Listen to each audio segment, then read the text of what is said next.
Hello there everyone, and welcome to another Thoughts and Opinions video. Today we will be discussing Generation 5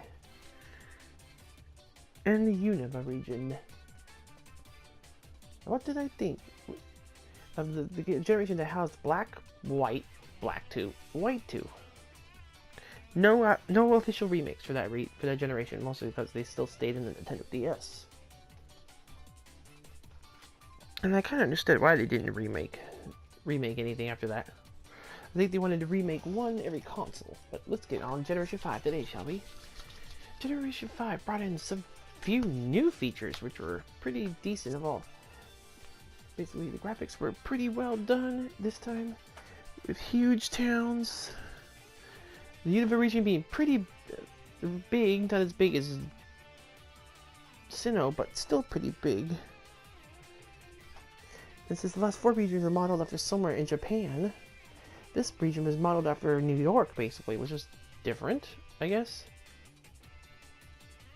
I guess we're starting to actually visit Pokemon regions outside of Japan now, which was kind of good. Let's see. Let's get way on what these generations introduce now. Generation 5 introduced some new features as well, giving out like let's see, triple battles and rotation battles, which depending on the version you had was pretty much exercised on you. I think black was rotation and white was triple, but still it was kind of neat that these style of battles actually existed now. And on the original games, you had to explore the Unova region and beat the gym leaders, but this time we had a catch. We weren't just some 10-year-old going on an adventure just to beat the Elite Four, catch all the Pokemon, and be the best there ever was. This time we had some kind of incentive, and this was to stop. The criminal organization known as Team Plasma from trying to take over the Unova region and make people release their Pokemon.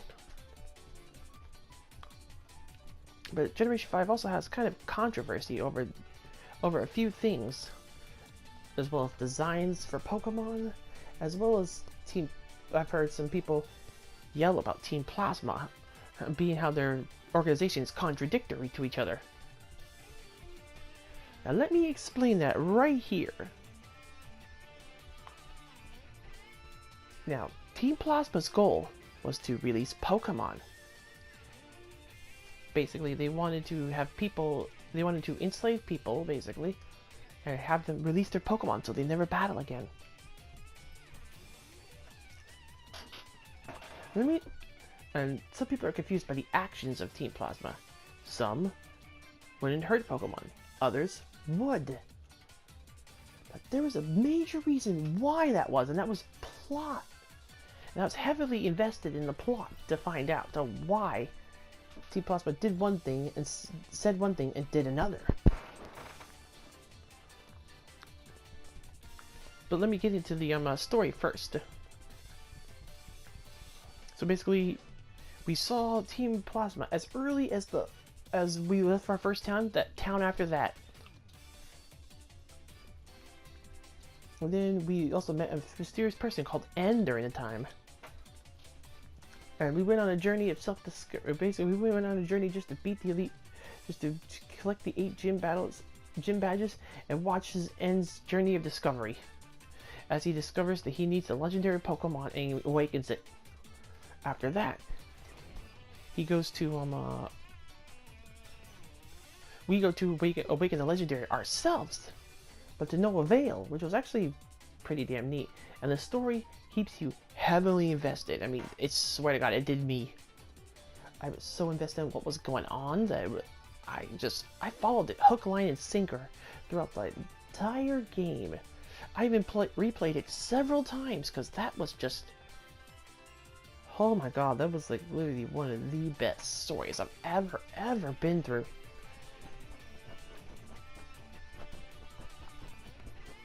Alright.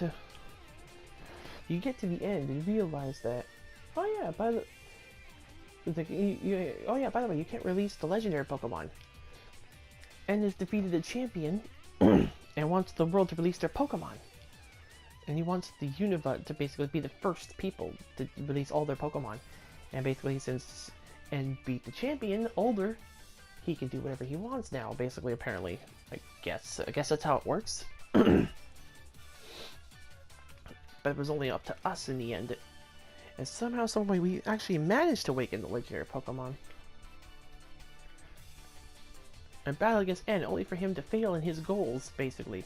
And revealed that actually the real brain behind this was Getsus. The man behind the scenes trying to preach N's ideals, basically.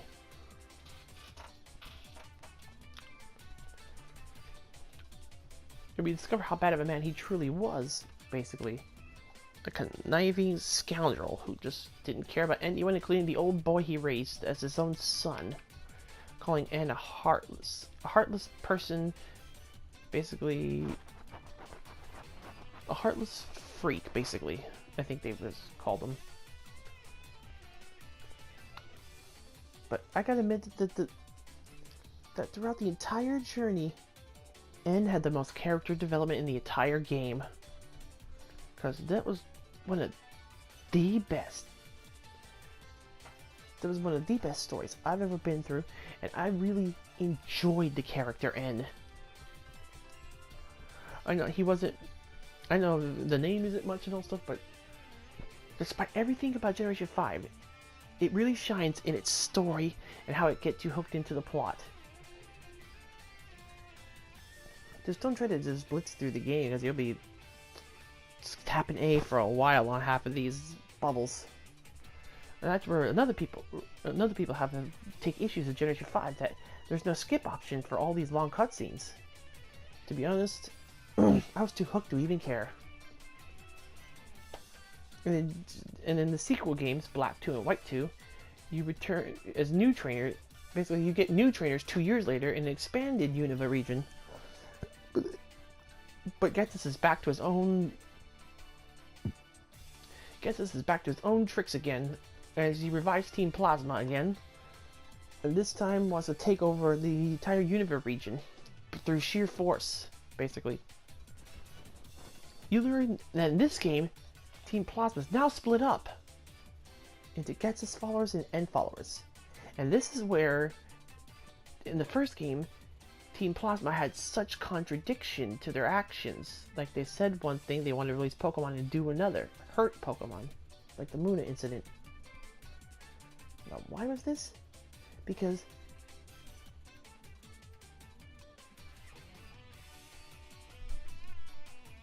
now, why did they do this? Because Team Plasma was split down the middle. Literally. This is something that confused people for years right now. For some reason, every time I see despairing comments about Generation 5, it's always about, oh yeah, I hated Team Plasma. Team Plasma said one thing and did another. But what they didn't realize is that Team Plasma was cut down the middle.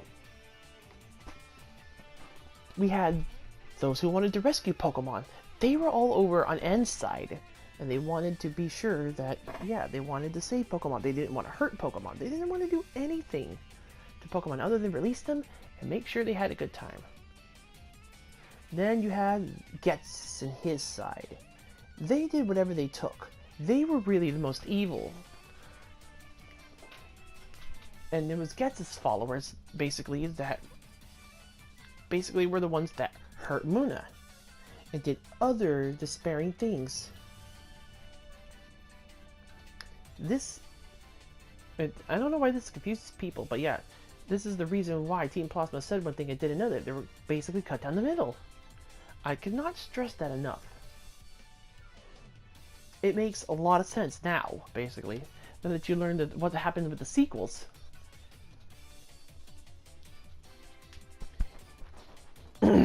So basically, yeah, that's what happened. That's another thing, and that was a thing that, like I said, a lot of people had trouble accepting. Or they didn't play the second game enough to even care, or they didn't pick it up at all, who knows. But yeah, this is why, like I said, that's why Team Plasma said one thing, it did another, and I'm repeating things over and over again, but I really want to stress this, that this is why it happened like that. It may not have seemed it on the surface, but Team Plasma was split up beneath the surface. And it was really shown why in Black 2 and White 2, when you had normal people who were just trying to follow N's ideals, who still remained part of Team Plasma, but they were more like the old Team Plasma. And then they had the evil new ones, which in the end were stopped by your new main character anyway, so who the hell cares? And Getsus fails yet again. Who could have saw that coming?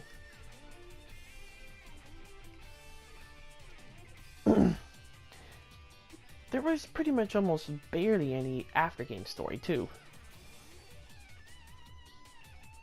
But Black 2 and White 2, they had, for post-game content, they had the biggest post-game I've ever fucking seen in a Pokemon game. With the Subway people, the Pokestar Studios thing, the musical things. You could still do the entry link like in the first game, transfer Pokemon from Generation 3 and 4. You had to trade it like this, go from Generation 3 to 4 to 5. And you had to have 2 DSs and a Game Boy Advance. Black City and White Tower. So, Black City and White Forest, I think it was. A lot of things were still the same as some of the carried over from Black to White, with a few add-ons. Other than that,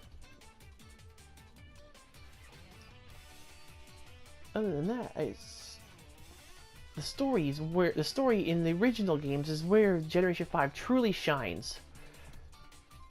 And I hear some people like make fun of basically some of the Pokemon in that generation, because yeah, some of them are kind of rehashes of old ones. Oh, look, Timber, Girder, Conkeldurr. Oh look, it's Machamp all over again.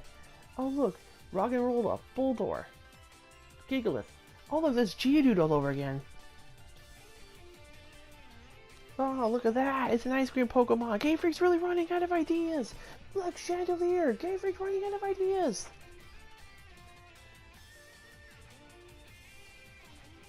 And for those of you, I tell you to shut the hell up, because it's annoying. Not to mention that the two men I mentioned, I absolutely love a lot. I think the concept behind Vanillix and Chandelure were one of the best Pokemon designs of all time. Yes, they may be out of inanimate objects, but who the hell cares? If you have to poke at a Pokemon's design, you must not have much to do with your time. Seriously. Seriously. That's both the only Gen 1ers that say that crap anyway. They're like the worst type of people. And literally, they're the only people within the Pokemon community that are toxic. And most of their hatred stems to hatred towards Gen 5, because a lot of people hate that some Pokemon exist, these things happen, this things happen. It's just ridiculous. Ridiculous.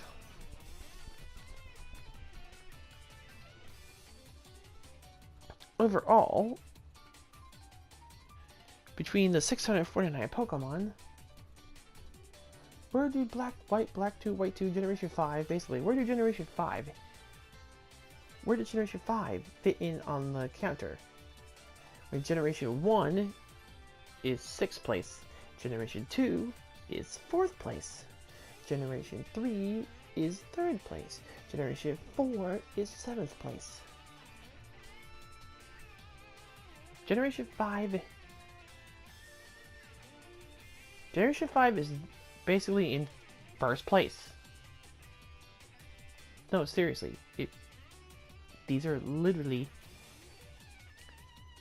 the best Pokemon games of all time, specifically stemming towards the black and white version. Now, if only Black and White had the post-game of Black and White 2, we'd have a perfect game, but there still isn't technically yet a perfect Pokemon game. So basically, the score for this one would be probably 9 out of 10. It's really good, but still far from perfect. I mean, Generation 5 is where I spent the absolute most time in the game ever. I replayed the story 10 to 20 times just because I liked it so much.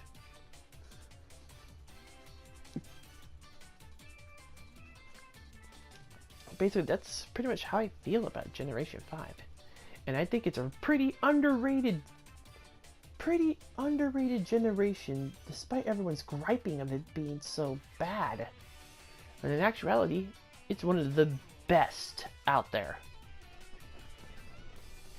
It's one of the best games of all time. If you haven't played Black and White, you should really do so.